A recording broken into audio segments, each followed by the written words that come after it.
Hey guys, so network security is a topic that is always changing. And the truth is that in a home environment, you want to follow a set of best practices because you probably don't have a security team that's constantly monitoring your setup. These best practices will be general because security is going to be pretty unique to your setup depending on exactly what you're doing.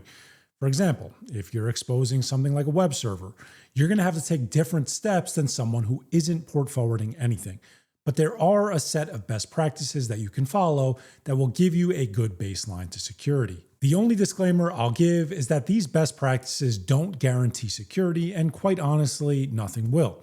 So you're responsible for the security of your network, and these best practices should be viewed as guidelines. If you're running a business and you need to guarantee security, contact a professional services team that can assist you with that goal. So we are going to break this down into two categories, internal and external. Internal best practices will revolve around things that you can do to improve the security of your internal network, meaning things like VLANs, firewall rules, switch configuration, and just about everything related to devices on your local network. The second section will be dedicated to external security, so limiting external access entirely, or at least limiting it as much as you can. So let's look at some of the internal changes that you can make. So the first one we're going to look at is VLANs. And as you can see here, I have a lot of them. You're probably not going to have this many, but the truth is that as time has gone on, I've realized that I should separate out certain things, and this has grown a little bit. But the point is that you need to set up VLANs so that you can segregate your network. And for the most part, most users are going to have at least 3 basic VLANs. So you're going to have a VLAN for all of your devices, you're going to have a VLAN for your IoT devices, and you're going to have a guest network. Overall, I'd say that that's the minimum that you should have. You can obviously increase that. But there's a few settings inside of here that make isolating VLANs a lot easier. So if you set up a new VLAN, you can name this whatever you want. You could give it whatever IP address you want. The key here is this manual section. So by default, you're going to have 2 options here. You're going to have isolate network and you're going to have allow internet access. So depending on exactly what you're trying to do, for example, for something like a surveillance VLAN, you might not want those devices to access the internet, and this is an easy way to uncheck it. But this isolate network is generally the easier one to use. So when you isolate a network, you're ensuring that that network cannot communicate with any other VLANs on your network. That in itself, believe it or not, is a security enhancement, because what you're saying at that point is that any devices that are connected to that can't access anything else. And for that reason alone, if any of those devices were to run into any security issues, they can only access devices on that VLAN alone. They can't go out and access any other devices. Now, this is going to be more important when we look at some of the firewall rules that you can set up. But if you're a complete beginner and you're setting up something like an IoT VLAN, there's really no reason why you wouldn't turn this on. In very unique cases, you might not turn it on, but for the most part, this is a very easy way to set up an IoT network, a guest network, and ensure that it can't access anything else. Now, inside of here, you'll see this other section, which is probably not as commonly talked about, but it is very powerful. So by default, there is no content filtering. But they give you 2 options here. They give you work and they give you family. Now, for the most part, for something like a guest network, I always turn it on to family because it's going to be a little small here, but what you'll see is that this blocks malicious domains. So for the most part, the way I kind of view it is that there's never anybody that should be connecting to my guest network that should be accessing anything outside of this. And while you should segregate your network and ensure that the guest devices aren't able to access any of your other trusted devices, this is something that in itself can potentially add some security. So not necessarily something that you have to do, but something that you should at least consider. The next one is going to be on Wi-Fi networks. So what you'll see here is I just have my default IoT network. But if you scroll down here, you're going to see this client device isolation. And what it does is it stops client devices on the same access point from connecting to one another. So if you have multiple access points, then at that point, this is not going to work. It's not like all Wi-Fi devices that are connected to all access points cannot communicate with each other. That's not how this feature works. But it does stop devices that are connected to the same access point from communicating with each other. Now, why is that important? It's important because a lot of times for something like an IoT network, there's not always devices that have to communicate with one another. So from a least privilege perspective, it's easier to say these devices cannot communicate with any other devices on this access point.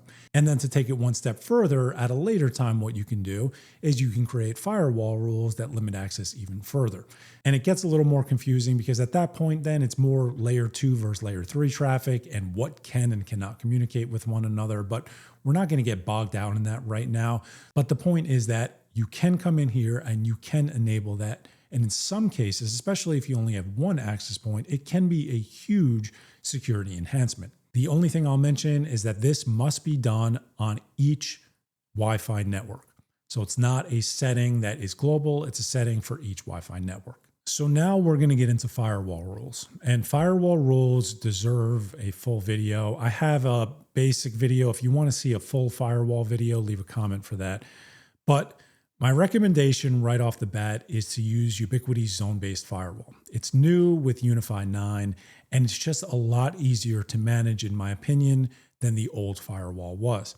And what this allows you to do is it allows you to go in and create different VLANs and then assign those VLANs to different zones.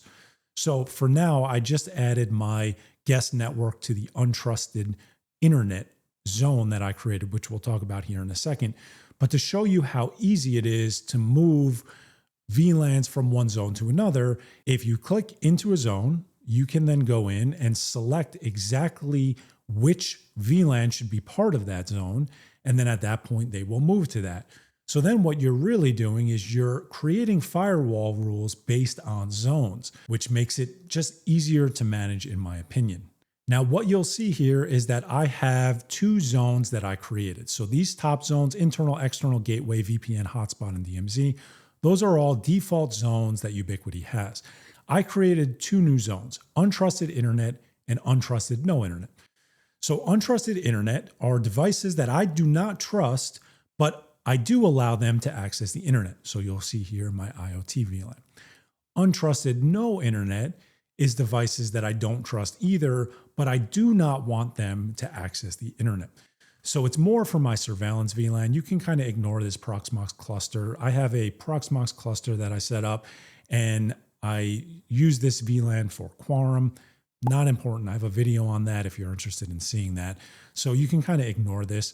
But the point is, if you look down here and you look at something like untrusted no internet, what you'll see is that all internet access is blocked. So I have block internet access here, and this ensures that it cannot access the internet.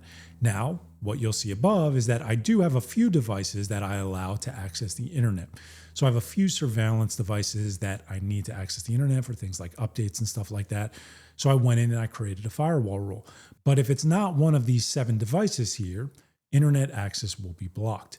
So the very first thing to kind of think through from this perspective is that you want to try and create zones like this that could potentially help you. I'm not necessarily saying that these will work for you, but for me, this is what I found worked the best.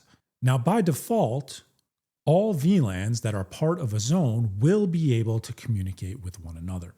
So what you'll see here is this internal zone that I have here. All devices, or I should say all VLANs that are in this zone by default can communicate with one another.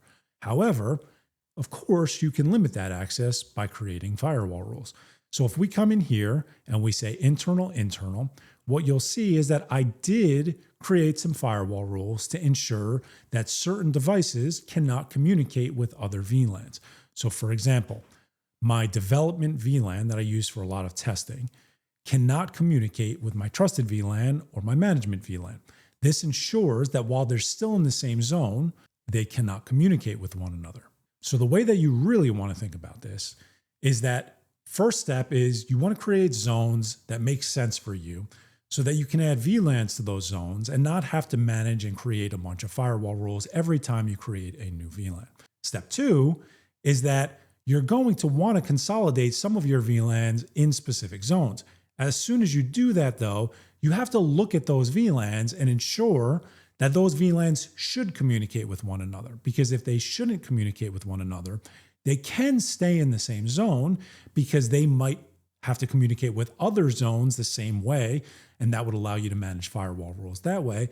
But you can then go in and limit access inside of the zone itself. So the overall goal here is that you want to limit access as much as you possibly can. So that means blocking access between zones.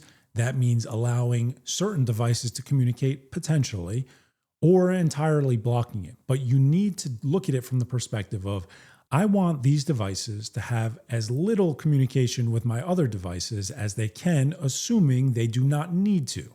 So what exactly do I mean by that? We're going to look at this allow VM surveillance to code project AI.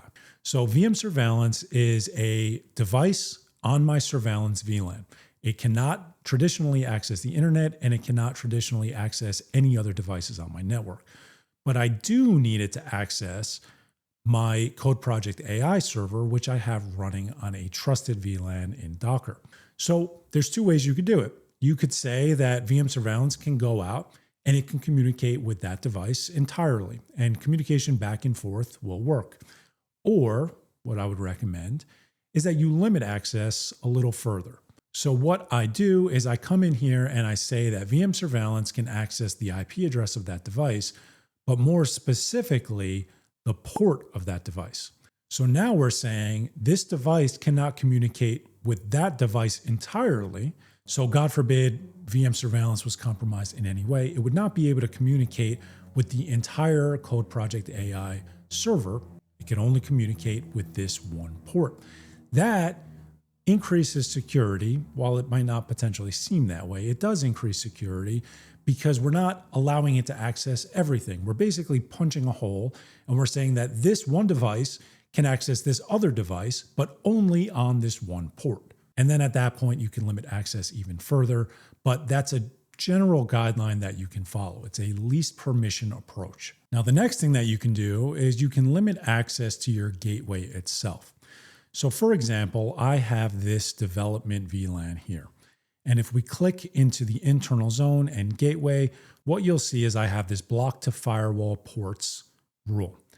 And for a second here, I am going to disable this. And really all the rule is saying is that I have a port profile for the management interface ports, which is 80, 443, and 22. And I'm saying that this specific VLAN gets blocked from accessing those ports. So why would I do that? I do that because if we go to a device on that VLAN and we just try to access the management interface, so the VLAN gateway, if we try to access that, we're going to get brought to the login page. By default, there's really no reason why any devices on that VLAN would have to communicate with this. So now let's go back and now let's resume that rule. If we try to access it, what you will see is that we can't. So what we're really saying is that under no circumstances do those devices have to communicate with my UniFi Dream Machine Pro Max on those ports. And for that reason, we're going to block it. Now, you don't necessarily want to block that for everything. So what you'll see is I have a few VLANs here that do allow access. And at that point, if I ever had to, I could just hop on one of those VLANs and then I could access the devices. However, for just about everything else here, what you'll see is I block all of my devices from accessing the management ports. Very easy way to improve the security a little bit. So the next thing we're going to take a look at is switch port profiles. And I have a video that goes over exactly why I recommend using switch port profiles. I'll leave a pop-up for that now if you're interested. But what I really want to highlight is I'm just going to click into this trusted. So what I do is I create port profiles and then I assign those port profiles on my switches so that I have one place to manage everything. And the important part here is basically what you see up top here. So VLAN traffic is a little confusing. In essence, the easiest way that I think about it is that anything that you select here, so any VLAN that you select in this drop-down list, that will be your untagged VLAN, your native VLAN. There's a few different ways people say that. Anything that you select in this custom section here is going to be your tagged VLANs.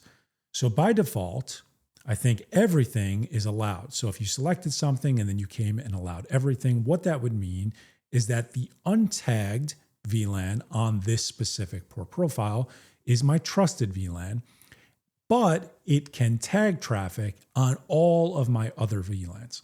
This is a trunk port. So a trunk port allows you to access multiple VLANs using tags. Next, if you blocked everything, you now change this port into an access port. So what you're saying is that this port can only use untagged traffic on this specific VLAN.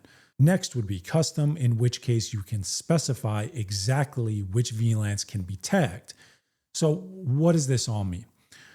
Ultimately, what this means is that for every single one of your VLANs that you'll be assigning on a specific switch, you want to create a different port profile. And you want that port profile to be a least permissive port profile, if that makes sense. So for my trusted VLAN, not the best example here, but my trusted VLAN, there are times where I'm tagging all different types of traffic. So that's why you'll see multiple here. But if we go back and we look at something like my IoT network, you'll see that my IoT VLAN cannot tag any traffic. Same thing with my surveillance VLAN, can't tag any traffic. Now, this protects mainly around something called VLAN hopping, which is not going to be the most common thing because it would mean you have a compromised device, but regardless, it's still a good thing to set up. So now when you go and you access one of your switches and you click into one of the ports, what you'll see here is that on the manual side, I set up an Ethernet port profile, and then it is assigned to the surveillance VLAN. Now, you don't have to do it this way. You can individually manage them and then just set it up here. But again, I find it easier to manage it as a port profile. But what we're really doing is we're saying that, God forbid somebody got access to this switch. They would go in, they would unplug port 2, and then if you allowed everything, technically they could go in, plug in their compromised device, and try and access not only this VLAN, but they could access all the other VLANs that you're allowing from a tagging perspective. This stops that from happening. Now, what kind of coincides with what I just said is in the network section here, I use VLAN ID 1 for my management network. Overall, it's probably not the right thing to do. I try to have a happy medium between security and what's just easiest for me to manage. But what you could do is you could, rather than having VLAN ID number 1 as your management interface, you could do it for something like your IoT VLAN. And then what you're saying is that by default, any switches that you have, when you just set up a brand new switch, if anybody has physical access to that switch and they plug in one of their devices, they're not going to hit this management VLAN. They're going to hit this IoT VLAN. So overall, it's probably the right thing to do. I should probably change this, but I, again, try to have a happy medium, but you could view that as stubbornness. So do what you think is best. So those are some of the changes you can make for some of your internal devices. Probably missed anything, and if I did, just leave a comment for it. But we're going to switch over now to some of the external changes that you can make. And the first one we're going to look at is arguably the easiest thing, and it technically does apply to internal traffic as well. But we're going to look at IDS and IPS, so intrusion detection and intrusion prevention. And Ubiquiti makes it super easy. You have two options here. By default, I think it's turned on for notify, but you can also notify and block. So what this does is if it notices anything, any security problems, any security risks, it basically will go through and it will assess that. It will determine the severity of that risk. And if it's set to notify and block, it will notify you and it will block it. The best thing to do to start is to set it as notify. And we're going to look at monitoring in a few minutes here. But the best thing to do is set it as notify and then just monitor your network for a week or two. If nothing came back, then you could set it to notify and block. If something came back, you have to determine why something came back, and you have to determine if it is a security risk, if it's not a security risk, and then you kind of have to go from there. So for the most part, very easy to turn on. I recommend you turn it on for at least notify, but I do recommend that you get to a point where you turn it on to notify and block. Next is going to be port forwarding. And if you come into routing and port forwarding, and if you see anything in this list, that means you have port forwarded something to the outside world. If you did do that, and you're aware of it, good. You're at least aware of it. If there's something in this list and you don't know why it's there, now you have to assess it. Port forwarding is an interesting one because in my opinion, we're going to talk about VPNs in a second here, but in my opinion, you should try and limit port forwarding as much as you can. So number one, if anything's in this list, you have to audit it. Number two, if you have to port forward anything, your goal is to limit that access as much as you possibly can. So what I mean by that is in this section here, you're going to have the From tab, and you're going to have any or limited. By default, if you can limit access in any way, you would have to obviously know the IP address or the subnet, but what you can do is you can limit access. So let's assume that you were port forwarding and you were port forwarding to a family member. Obviously, they might have a dynamic IP address. So you could come in here and put their IP address, but that does not guarantee that that IP address isn't going to change and you're going to have to come and update this rule. So let's say you didn't want to do it that way. The next approach would be that you could actually find the IP blocks of their internet service provider. And now what you're saying is we're not going to limit access only to their IP address, but we are going to limit access as much as we can to at least that IP block. And it's still a large block most likely, but it's a lot smaller than the entire world. One step from that is that if you can't do it that way, the best way to do it is by your country, which is not the best, but if you have to, this is the best way. The easiest way to do it is to say, well, I don't know the IP range, I don't know the IP block, but I know that they're in the United States and nobody outside of the United States should be accessing this, so I can limit that access using a firewall rule. Now, from a country restriction perspective, there's two ways you could do it. There's the hammer approach, and then there's the approach to limit it only to specific ports. So inside of the security tab and protection, what you'll see is that you can block regions. But this is going to block regions for all traffic. You can do it for incoming traffic only if you wanted to, so that you could still access services inside of that country. But if you do both directions, let's say for whatever reason, there was a web server you had to access in Russia, well, you're not going to be able to access it using this example. So this is the hammer approach. Anything that you put in this list, you will not be able to communicate with. And if you have countries that you never want to communicate with, you can add them to this list. That's one way of doing it. And that in itself could be a security enhancement because you're limiting access to only the countries that you expect to have to communicate with. However, you can also come in here and you can limit access to a specific port from a specific country. So I created this rule here just to test it out and show you how it works. So what this rule says is that for my external zone, and I'm using my WireGuard VPN as an example. For my external zone, the region of the United States will be blocked. Now, obviously, this isn't something I could turn on because I live in the United States, but I did it to test out, and I can confirm to you that it works. So what you would realistically do is you would come in here and you would add a bunch of countries that you know should never communicate with WireGuard at that point. And then what you're saying is on the WireGuard port specifically, so 51820. So if anybody from the United States wants or tries to communicate on port 51820, they will be blocked. So this is a more granular approach to what we just talked about. The country block blocks everything. This blocks countries on a specific port. So if you are port forwarding, for example, let's say you're port forwarding the Plex port and you're sharing your media server with your family for home movies or something like that. You could realistically come in here and port forward the Plex port, but then you could limit access to your country only because you know nobody outside of that should be accessing it. So again, a least permissive approach. So back to port forwarding. Let's say you came here and you saw nothing in this list. That means you have nothing port forwarded. Not necessarily. So inside of the control plane and your console, there is this option here, direct remote connection. And what this does is it allows traffic on port 443 for this gateway itself. So for my UniFi Dream Machine Pro Max, if I turn this on, what I'm saying is that if I go to my public IP address from somewhere else, I will be brought to the login page for my router. This, in my opinion, should be turned off. If you want remote access, use Ubiquiti's built-in remote access. Do not use remote connections if security is important to you. I can understand having to do it short term if you needed to test something out or something, but for the most part, I'd recommend leaving this off.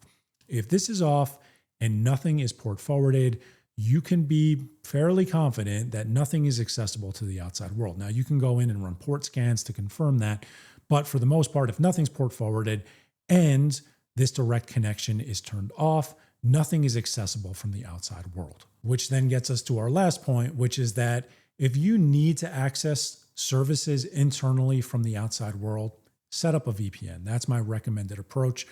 I would say you could realistically use whatever you want. If you want to use teleport, you can. If you're in a double NAT situation, for example, teleport's a great option. If you wanted to use WireGuard or OpenVPN, you could do that as well. And the last situation I'll say is that if you are in a situation where you do need to port forward something, look into something like Cloudflare tunnels, or look into something like Pangolin, which is relatively new, but it doesn't force you to port forward anything. And if there's any interest in seeing a video on that, side note, leave a comment down below. I'm interested possibly in setting up a Cloudflare tunnel video that just shows you kind of the most secure way of doing it, rather than allowing Cloudflare tunnels to access everything, kind of limiting that access as well. So leave a comment if you're interested in seeing that. But if you have to expose something and it's not against the terms of service of whatever zero trust network you're using, that is an option as well. But for the most part, Ubiquiti makes it super easy to set up a WireGuard VPN, assuming you have a public IP address. And if you do have a public IP address and you do set up WireGuard, it is the most secure and the easiest way to access your services. Not necessarily WireGuard, but a VPN. So WireGuard, OpenVPN, even L2TP, whatever you decide to use, that will be overall the most secure way of accessing your services. So make sure you set up a VPN rather than port forwarding if security is important to you. So the final thing we're going to talk about is monitoring. And monitoring is something that will eventually change because Ubiquiti is constantly improving this, and it's already improved tremendously. But inside of this Insights tab, what you'll see is we have flows here. And this is a very easy way for you to come in and determine if you have any security risks on your network. For the most part, if you come in here and do suspicious or concerning, if anything is in this list, you should assess it, determine exactly why it's in this list. This will play hand in hand with your intrusion detection. So this is the first thing to check. If you see anything blocked or if you see any threats, this is where it will show up. You should periodically be monitoring this to see if anything appears here. Next is the Geo tab. So you can see where we blocked off, but you can also see where you're communicating from a traffic perspective. So these are some of the countries that I've communicated with, obviously very small. The majority is in the United States. So this could help determine what countries you could block. If you never communicate with some countries, just block it because there's no real harm in doing that. But just understand that if something doesn't work, you have to remember to go back. It's possibly that's blocking it. And finally, notifications. So you want to make sure that you have notifications turned on, and you want to make sure that some of these, like rogue client detections, are turned on so that if this ever was to occur, you would be notified of it. The final thing I want to reiterate is that security is a moving target. The best practices from a few years ago might be different than they are today, especially on a platform that is constantly evolving. But I think that if you follow some of these best practices, you'll understand how to continue to improve your setup. Let me know in the comments what you might be doing that I didn't include. And if you have any questions, please leave those in the comments as well. Other than that, if you made it this far, thank you very much for watching. I'll see you guys next time.